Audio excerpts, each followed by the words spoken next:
کسی نے پوچھا کہ تمباکو کی امپورٹ ایکسپورٹ کرنا کیسا ہے، کیا اس کی روزی حلال ہوگی؟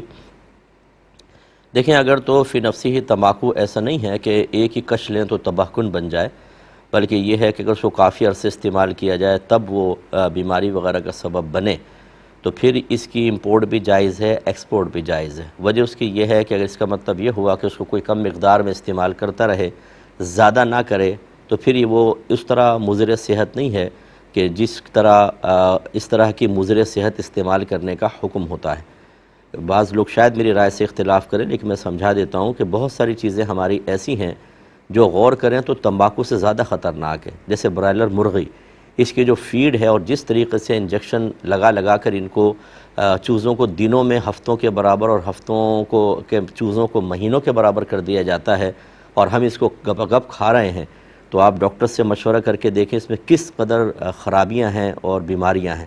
اس کے باوجود ہم کھا رہے ہیں، چل رہے ہیں۔ اسی طرح جو نقلی غذائیں ہمارے ملک پاکستان میں خاص طور پر میں بات کر رہا ہوں چل رہی ہیں، اس کے باوجود ہم جی رہے ہیں۔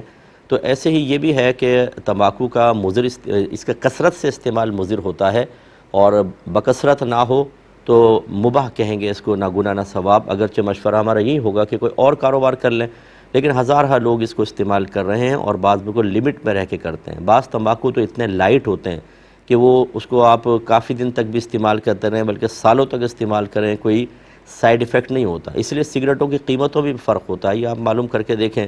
سگریٹوں کے تمباکو مختلف قسم کے ہوتے ہیں، بعض تو بہت ہی لائٹ ہوتا ہے کہ اس کو استعمال کریں تو اتنا اثر نہیں ہوتا۔